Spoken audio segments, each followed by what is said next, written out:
শিক্ষা জগৎ ইউটিউব চ্যানেলে আপনাকে স্বাগত। আজকের ভিডিওতে আমরা দেখব কিভাবে এসও3 ফর্মের মাধ্যমে স্টুডেন্ট বেসিক ডেটা আপডেট করতে হয়। প্রথমে জেনে নেওয়া যাক এসও3 ফর্ম কি।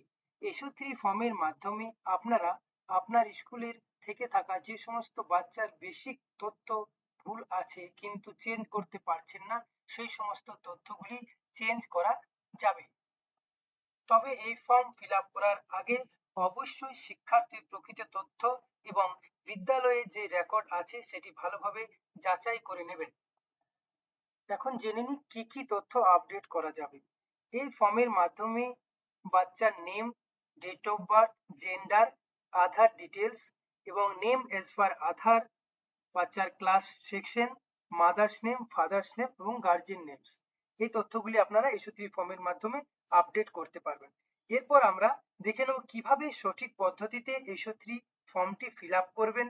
ফিল আপ করার জন্য কি কি তথ্য লাগছে, সাপোর্টিং ডকুমেন্ট কি কি লাগবে এবং সম্পূর্ণ ভেরিফিকেশন এবং সাবমিশন প্রসেস। এই এসও3 ফর্মটি প্রত্যেকটি বাচ্চার জন্য একটা করে ফিল আপ করতে হবে। তো এখন আমরা সম্পূর্ণ প্রসেসটা দেখে নিই। এই ফর্মটা ফিল আপ করার জন্য প্রথমে আপনাদের যেটা লাগবে সেটা হচ্ছে একাডেমিক ইয়ার। আপনারা যে একাডেমিক ইয়ারে চলছে সেই একাডেমিক ইয়ার, স্কুলের ইউডাইস কোড, স্কুলের নাম, state, district name, block name, এরপর স্টুডেন্টের তথ্য, সেখানে থাকছে স্টুডেন্টের PEN ID, student name, student mobile number. সেক্ষেত্রে ইউডাইস প্লাস পোর্টালে যে মোবাইল নাম্বার দেওয়া আছে সেই মোবাইল নাম্বারটা এখানে মেনশন করবেন। এরপর আসছি ডেমোগ্রাফিক ডিটেলস আপডেট, অর্থাৎ আমরা আগে আলোচনা করেছি যে এসও3 ফর্মের মাধ্যমে কি কি তথ্য আমরা আপডেট করতে পারবো। তো এর জন্য আপনারা ফর্মটিতে দুটি কলাম পাবেন, একদিকে থাকবে existing details in UDISE plus এবং অপরদিকে details to be updated in UDISE plus. এখন existing details in UDISE plus এর ক্ষেত্রে অর্থাৎ আপনারা ইউডাইস প্লাস পোর্টালে পার্টিকুলার এই বাচ্চাটির যে তথ্যগুলি দেখতে পাচ্ছেন, অর্থাৎ ভুল সমেত যে তথ্যটা আপনি দেখতে পাচ্ছেন, পোর্টাল থেকে তুলে সেই তথ্যগুলো এখানে পরপর বসাবেন, সমস্ত তথ্য এখানে পুট করবেন। এরপর রাইট সাইডের যে কলাম সেখানে পার্টিকুলার বাচ্চার যে তথ্যটি আপনি চেঞ্জ করতে চাইছেন সেই তথ্যের ক্ষেত্রে আপনি তথ্য বসাবেন। মনে করুন বাচ্চার ডেট অফ বার্থ ভুল আছে, তাহলে আমি এদিকে বাঁদিকে সমস্ত কিছু ফিল আপ করলাম। এরপর কেবলমাত্র ডান দিকের কলামে ডেট অফ বার্থের জায়গায় যে কারেক্টেড ডেট অফ বার্থ সেটা আমি লিখবো এবং বাকিগুলো ফাঁকা রেখে দেবো যদি আর কোনো ভুল না থাকে। যদি মাল্টিপল মিস্টেক থাকে সেক্ষেত্রে আমরা যেটা যেটা ভুল আছে সেটা সেটা লিখবো। যেমন ধরুন ডেট অফ বার্থ একটা হয়ে গেল, এবার ধরুন ফাদার্স নেম ভুল আছে, তাহলে আমি ফাদার্স নেমের জায়গায় সঠিক যে ফাদার্স নেম হবে সেটি আমি পুট করব। তাহলে এই ক্ষেত্রে এক্সাম্পলের ক্ষেত্রে আমরা দুটো ক্ষেত্রে ফিল আপ করলাম এবং বাকিগুলি ফাঁকা ছেড়ে দিলাম। তো এভাবে এই দুটো দিক অর্থাৎ দুটো কলাম আপনারা ফিল আপ করবেন। কি কি ডকুমেন্ট অ্যাটাচ করতে হবে, এটির সাথে আপনাকে কপি অফ স্কুল রেজিস্টার এবং কপি অফ বার্থ সার্টিফিকেট, কারণ বার্থ সার্টিফিকেটে সমস্ত কিছুই মেনশন থাকে। যদি কোনো কিছু মেনশন না থাকে সেক্ষেত্রে সেই কপিটা আলাদা করে আপনারা অ্যাটাচ করবেন।